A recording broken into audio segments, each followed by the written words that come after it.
Hi, good evening guys. అందరు ఎలా ఉన్నారు? అందరూ వీడియోస్ని చూస్తున్నారు కానీ లైక్స్ అండ్ సబ్స్క్రైబ్ చేసుకోవట్లేదు, మర్చిపోతున్నట్టున్నారు. నా వీడియోస్ కనుక మీకు నచ్చినట్లయితే లైక్ అండ్ సబ్స్క్రైబ్ చేసుకోండి. మరికొన్ని వీడియోస్ నేను తీయాలన్నా మీరు నాకు ఇచ్చే ఒక ఎంకరేజ్ అండ్ మోటివేషన్ అవుతుంది. అందుకోసం అని చెప్పి today's topic is cell phones. నిన్న నేను న్యూస్ పేపర్స్లో చదివిన కొన్ని విశేషాలను మీకు ఎక్స్ప్లెయిన్ చేద్దామని అనుకున్నాను. అందుకోసం ఈ వీడియోని తీస్తున్నా ఇవాళ. అసలు ఈ మొబైల్స్ గురించి చెప్పాలంటే ఫస్ట్ థింగ్, ఇప్పుడు మనకున్న సొసైటీ కానీ మనకున్న జనరేషన్స్ వాళ్ళు చాలా ఫాస్ట్గా ఉండడం బట్టి మొబైల్స్ యూసేజ్ కూడా చాలా ఎక్కువగా ఉంది. ఇప్పుడు ఉంటున్న స్కూల్స్లో కూడా online classes and online subjects కాబట్టి ఫోన్ యూసేజెస్ కూడా ఆటోమేటిక్గా మనకి పెరుగుతున్నాయి. క్లాసెస్ కూడా ఇప్పుడు అన్నీ ఆన్లైన్ సిస్టమ్స్ వచ్చినాయి కాబట్టి ఆ మొబైల్స్ చూసే కొన్ని ఎక్కువగా రావడంతో ఎడ్యుకేషన్ పరంగా అవ్వచ్చు, అటు టెక్నాలజీ పెరుగుతుంది అని చెప్పి మనం హ్యాపీగా ఫీల్ అవ్వాలో, దానివల్ల ఒక డిసడ్వాంటేజెస్ ఉందని ఫీల్ అవ్వాలో అనేది అర్థం కావటం లేదు. అడ్వాంటేజెస్ అయితే మంచిగానే ఉన్నాయి, ఎందుకంటే దానివల్ల చాలా అడ్వాంటేజెస్ ఉన్నాయి. ఫోన్స్ టెక్నాలజీ పెరగడం వల్ల ఇన్ఫర్మేషన్ అనేది హ్యాస్ సూన్గా మనకి తెలుస్తుంది.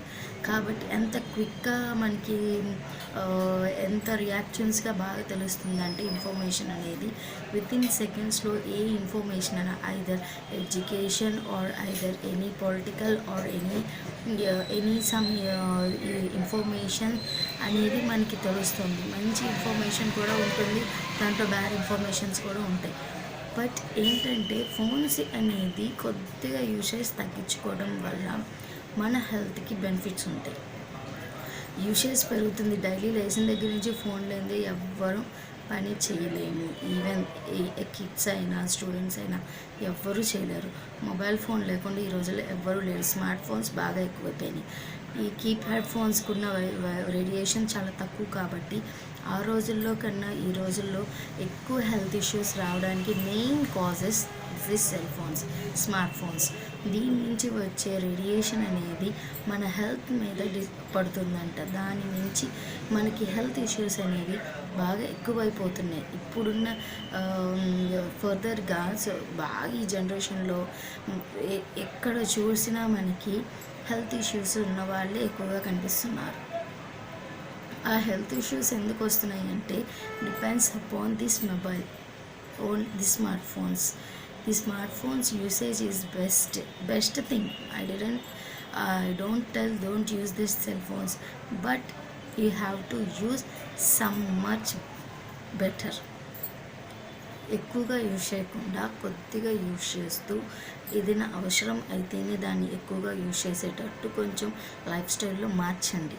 ఎందుకంటే ప్రతిదీ దాంట్లోనే చేసుకునే వర్క్స్ కూడా ఉన్నాయి, కాదని నేను అన్నాను.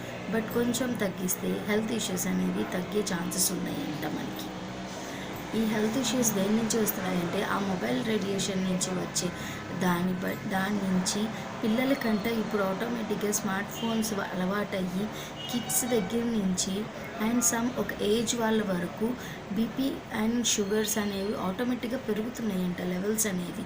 ఇది నేను న్యూస్లో పేపర్లో చదివిన న్యూస్, అందుకోసం నేను ఎక్స్ప్లెయిన్ చేస్తాను. పిల్లలకి బీపీ రావడం ఏంటనేది నాకు అర్థం కాలేదు. ఒక ఏజ్ వచ్చాకే కదా BP and some health issues అనేవి వస్తుంటాయి. బట్ పిల్లల దాంట్లో కూడా సర్వే చేస్తే పిల్లలకు కూడా బీపీ అనేది ఆటోమేటిక్గా వస్తుందంట ఇప్పుడున్న పిల్లలకి. అందుకోసం చెప్తున్నాను, ఈ సెల్ ఫోన్స్ అనేది కొద్దిగా తగ్గించండి. పేరెంట్స్ స్పీకే ఫస్ట్ థింగ్. వాళ్ళకి గేమ్స్ అని ఇవన్నీ మొబైల్స్లో అలవాటు చేయొద్దు. సూన్ యాజ్ పాసిబుల్ తగ్గించడానికి ట్రై చేయండి. ఎందుకంటే ఆటోమేటిక్గా వాళ్ళని డైవర్ట్ చేయండి. గేమ్స్ మీద ఎక్కువ కాన్సన్ట్రేషన్ చేయనియద్దు. ఆటోమేటిక్గా గేమ్స్ అనేది ఆడడం వల్ల కూడా ఆ మైండ్ దాని మీదే ఉండి స్టడీస్ కాన్సన్ట్రేషన్ తగ్గుతుంది. ఆటోమేటిక్గా వాళ్ళకి మెమరీ పవర్ అనేది తగ్గుతుందంట. అండ్ ఇంకొక థింగ్ బీపీ అనేవి అలాంటి కొన్ని కాజెస్ అనేవి కూడా రావడానికి ఛాన్సెస్ ఉన్నాయంట. దానికోసమని పిల్లలకు కూడా మొబైల్ ఫోన్స్ యూజ్ చేయడం తగ్గించుకుంటే మనం కూడా వాళ్ళని మంచి లైఫ్ ఇచ్చినట్టు ఉంటుంది. మంచి హెల్త్ అని కూడా ఇచ్చినట్టు ఉంటుంది. అందుకోసం పేరెంట్స్కి ఈ మాట చెప్పాలనుకుంటున్నాను నేను. వాళ్ళకి కొద్దిగా మొబైల్స్ని ఇవ్వకుండా కొద్దిగా టీవీని చాలా తగ్గించుకుంటూ, అంటే సమ్ లాంగ్ డిస్టెన్స్ నుంచి చూడొచ్చు, నో ప్రాబ్లం, పెద్ద సమస్య అవ్వదు. మొబైల్స్ అనేవి మనం డైరెక్ట్గా ఫేస్కి కొద్దిగా దగ్గరలోనే ఉంటుంది కాబట్టి డిస్టెన్స్, దాని నుంచి వచ్చే కొన్ని రేడియేషన్స్ మన ఐస్ రెటీనాకు కూడా చాలా ప్రాబ్లం అవుతుందంట. అందుకోసం అని చెప్పి పిల్లల్లో ఐసైట్ కూడా పెరిగే ఛాన్సెస్ ఉన్నాయంట నెక్స్ట్. అందుకోసం మీరు కొద్దిగా ఫోన్ యూజేజెస్ అని తగ్గిస్తే, పిల్లల్లో కూడా చాలామంది చూస్తున్నాను కళ్ళు నొప్పులు పుడుతున్నాయి అంటున్నారు ఫోన్ ఎక్కువ చూడటం వల్ల కూడా. ఐస్ బాగా బ్లింక్ అవ్వడం, ఇట్లా ఆర్పడం, అవన్నీ కొద్దిగా తగ్గడానికి ఈ మొబైల్ని యూజ్ చేయడం వల్ల దానికి వచ్చే యూసేజ్. అందుకోసం అని చెప్పి మీరు కొద్దిగా తగ్గించుకొని ఐ ప్రాబ్లమ్స్ వచ్చే ఛాన్సెస్ ఉన్నాయి, అండ్ హార్ట్ ప్రాబ్లమ్స్ వచ్చే ఛాన్సెస్ ఉన్నాయంట దీని నుంచి, మొబైల్స్ నుంచి. బీపీ పెరిగితే ఆటోమేటిక్గా బాడీలో ఆర్గాన్స్ మీద పడుతుందంట ఆ ఎఫెక్ట్ అనేది. అందుకోసం మీకు కొద్దిగా పిల్లలని అండ్ మీరు కూడా తగ్గించుకుంటే బెటరే. మనం కూడా తగ్గించుకోవడం వల్ల కొద్దిగా మన హెల్త్ ఇష్యూని కూడా తగ్గించుకున్నట్టే. కాబట్టి మనం కూడా తగ్గించుకుంటూ పిల్లలకు కూడా తగ్గిస్తే వాళ్ళకు కూడా బాగుంటుంది అని చెప్పి నేను చెప్తున్నాను ఈ వీడియోలో. అసలు పిల్లలు ఆటోమేటిక్గా లేచిన దగ్గర నుంచి మొబైల్లో గేమ్స్, ఇంకా లేచిన దగ్గర నుంచి ఆ గేమ్, కాన్సన్ట్రేషన్ ఆటోమేటిక్గా తగ్గుతుందంట. మెమరీ పవర్ అనేది ఆటోమేటిక్గా లాస్ అవుతారు. వాళ్ళు ఏదైనా చదివినా తొందరగా గ్రాస్పింగ్ పవర్ రాదు మీకు. దాని నుంచి వచ్చే ఎఫెక్ట్స్ ఇవన్నీ డిసడ్వాంటేజెస్. యూజెస్ ఎంత ఉన్నాయో డిసడ్వాంటేజెస్ కూడా అంతే ఉంటాయి. దేనికైనా కూడా ఒక లిమిటేషన్స్ అంటూ ఉంటుంది. ఏదైనా ఒక 1 hour స్పెండ్ చేయండి అట్లీస్ట్, చాలు. అంతకన్నా ఎక్కువగా స్పెండ్ చేయడానికి అవకాశం ఇవ్వద్దు పిల్లలకి. ఎందుకంటే దాని నుంచి వచ్చే రేడియేషన్స్ వల్ల వాళ్ళ హెల్త్ ఇష్యూ ఉంటుంది, హెల్త్ కాజెస్ అవ్వచ్చు, హెల్త్ సఫర్ అవ్వచ్చు, అనీజీగా ఫీల్ అవ్వడం, నీరసంగా ఫీల్ అవ్వడం, అసలు ఆటోమేటిక్గా వాళ్ళకి ఎంత తిన్నా వాళ్ళు ఆటోమేటిక్గా వీక్ అయిపోవడం, అలాంటి సమ్ కాజెస్ అనేవి అటాక్ అయ్యే ఛాన్సెస్ ఉన్నాయి. బట్ అందుకోసం మీరు కొద్దిగా మొబైల్ ఫోన్ యూసేజ్ అనేది కొంచెం తగ్గించుకోండి. డైలీలో అట్లీస్ట్ ఒక్కసారిగా తగ్గించినా వాళ్ళు ఆటోమేటిక్గా వాళ్ళ మైండ్ డిస్టర్బ్ అవ్వచ్చు. బట్ ఆటోమేటిక్గా ఒక్కసారిగా తీయద్దు. డైలీ ఒక 1 hour 2 hours అట్లా తగ్గించుకుంటూ వస్తుంటే ఆటోమేటిక్గా వాళ్ళకి ఆ మొబైల్ ఫోన్ వాడటం అనేది కూడా తగ్గిపోతుంది. డైవర్ట్ అయిపోతారు ఆటోమేటిక్గా. ఇప్పుడు మొబైల్ ఫోన్ చూడాలి అన్న సమయం పద్దాకా గేమ్ ఆడాలని అనిపిస్తూ ఉంటుంది. ఆ సమయంలో ఒక 1 hour టైం పెట్టి పిల్లలకి ఆ టైంలో ఆ గేమ్ ఆడుకున్న తర్వాత ఆటోమేటిక్గా ఏదైనా వర్క్ చెప్పండి. లేదా మీరు మార్నింగ్ నుంచి ఏమేమి వర్క్ చేశారో కొద్దిగా ఎక్స్ప్లెయిన్ చేయమని చెప్పండి.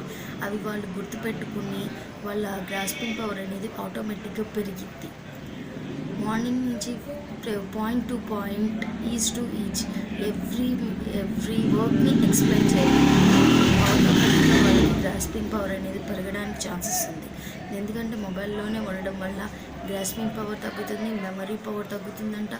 ఆటోమేటిక్గా మనం చదువు మీద కూడా కాన్సన్ట్రేషన్ పోతుందని నా ఒపీనియన్. అందుకోసం నేను చెప్తున్నాను మీకు ఇవి. ఎందుకంటే అలా పిల్లలు ఆటోమేటిక్గా డైవర్ట్ చేయడానికి ట్రై చేయడం వల్ల మీకు బెస్ట్ యూస్.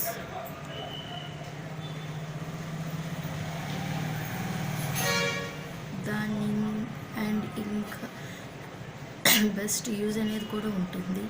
ఆటోమేటిక్గా వాళ్ళకి దాన్ని డైవర్ట్ చేయాలంటే కొన్ని ఫాలో అవ్వండి టిప్స్ అనేవి. ఎందుకంటే వాళ్ళు ఆటోమేటిక్గా అది బ్రేక్ చేయలేరు. ఒక్కసారిగా మానేయమంటే ఏది కూడా మానలేం. కొద్దిగా వాళ్ళని డైవర్ట్ చేయడానికి ట్రై చేయండి. ఏదో ఒక వర్క్ ఇచ్చి దాన్ని కంప్లీట్ చేయమని చెప్పండి. ఏదో ఒక టాస్క్ ఇచ్చి గేమ్స్లో దాన్ని ఫిజికల్ యాక్టివిటీస్ చేయించండి. అలా ఆటోమేటిక్గా వాళ్ళకి కొద్దిగా మొబైల్ ఫోన్ యూసేజ్ అనేది గ్రాడ్యువల్గా డిక్రీజ్ అవుతూ వస్తుంది. ఒక్కసారిగా డిక్రీజ్ అవ్వాలంటే మనం కూడా చేసుకోలేం, అది మన వల్ల కూడా కాదు. బట్ అందుకని గ్రాడ్యువల్గా డిక్రీజ్ చేసుకుంటూ తెచ్చుకోండి. ఫస్ట్ వాళ్ళు ఏదైతే చేశారో డైలీ అదొక్కసారి ఎక్స్ప్లెయిన్ చేయించుకోండి. మీకు బెటర్ అండ్ వాళ్ళకు కూడా ఎంత పవర్ అనేది ఉంటుందో అనేది తెలుసుకోవచ్చు. కొంతమంది పిల్లలు ఆటోమేటిక్గా మాకు గ్యాస్ట్రిక్ పవర్ బాగానే ఉంది మా పిల్లలకి అనుకుంటాం, కానీ అది ఆటోమేటిక్గా ఫోన్ యూసేజ్ వల్ల చాలా తగ్గడానికి అవకాశాలు ఉన్నాయి. హెల్త్ ఇష్యూస్ కూడా రావడానికి చాలా అవకాశాలు ఉన్నాయి. అందుకోసం నేను ఈ వీడియోని మీకు పోస్ట్ చేద్దాం అనుకున్నా ఈరోజు. నిన్న నేను న్యూస్లో చదివిన ఈ టాపిక్ అనేది ఏదైనా హెల్ప్ఫుల్ అవుతుందేమో కొంతమందికైనా, పిల్లలకి దీని నుంచి వచ్చే ఒక గుడ్ మెసేజ్ అనేది ప్రతి ఒక్కరికి ఇంపార్టెంటే. నేను చెప్పే ప్రతి టాపిక్ గుడ్ టాపిక్స్ లాగే ఉన్నాయి కాబట్టి నాకు అనిపిస్తుంది గుడ్ టాపిక్స్ అని. అది మీరు ఎంతవరకు గుడ్ అనేది మీకు తెలియాలి. అది నా వీడియోస్ కనుక మీకు నచ్చినట్లయితే లైక్ చేసుకొని సబ్స్క్రైబ్ చేసుకోండి గాయస్. చూడటానికేమో వీడియోస్ చూస్తున్నారు, లైక్స్ అండ్ సబ్స్క్రైబర్స్ చేసుకోవట్లేదు. మరి లైక్ అండ్ సబ్స్క్రైబ్ చేసుకోకపోతే నా వీడియోస్ మీకు ఎట్లా త్వరగా రావాలి అంటే కనుక సబ్స్క్రైబ్ చేసుకోండి. నేను పెట్టే ప్రతి వీడియో మీకు 15 సెకండ్స్లో మీకు పోస్ట్ అవుతుంది. అందుకోసం చెప్తున్నా, ఇలాంటి గుడ్ మెసేజెస్ నేను ఇంకొన్ని తీసుకొస్తాను మీకోసం. అండ్ మీ స్టూడెంట్స్కి కానీ, పిల్లలకి కానీ, ఎవరికైనా ఉమెన్స్కి కానీ, ఎవరికైనా కూడా ఇలాంటి మెసేజెస్ కావాలంటే నేను ఎప్పటికప్పుడు అప్డేట్లో మీకు ఎక్స్ప్లెయిన్ చేస్తాను. నా వీడియో కనుక నచ్చినట్లయితే ప్రతి ఒక్కళ్ళు ఎంకరేజ్ చేయండి. ఎంకరేజ్ చేస్తే నాకు కొద్దిగా మోటివేషన్ అవుతుంది. నేను మరికొన్ని వీడియోస్ తీయడానికి నాకు కూడా ఒక బూస్టప్ లాగా ఉంటుంది. ఎందుకంటే నాకు కొద్దిగా ఎంకరేజ్ చేస్తేనే కదా నేను కూడా వీడియోస్ తీయాలి అని మోటివేట్ అవుతాను నేను ఆటోమేటిక్గా. ఇవాళ ఏ టాపిక్స్ చెప్పాలి, ఇవాళ వాళ్ళకి ఏది చెప్తే వాళ్ళు మంచిగా వినగలరు అనేది నాకు కూడా అర్థమవుతుంది. అందుకోసం చెప్పి లైక్ అండ్ సబ్స్క్రైబ్ చేసుకోమని నేను ఇన్నిసార్లు చెప్తున్నా మీకు. చూడటానికి ఏమో చూస్తున్నారు, but not likes and subscribes. మీరు లైక్ సబ్స్క్రైబ్ చేసుకోకపోతే మరి ఎలా మోటివేట్ అవుతుంది, అందరికీ ఎలా వెళ్తుంది నా వీడియోస్ అనేవి. ఇప్పుడు కొంతమంది దాకే వెళ్ళి ఆగిపోతున్నాయి నా వీడియోస్ అనేవి. అదే మీరు లైక్ అండ్ సబ్స్క్రైబ్ చేసుకుంటే ఇంకొన్ని పీపుల్స్కి వెళ్ళి వాళ్ళకి కూడా కొద్దిగా ఇంప్రూవ్మెంట్ వచ్చింది కదా నా వీడియోస్ చూడటం వల్ల. అందుకోసమని చెప్తున్నాను, please like to me and subscribe to me. Thank you.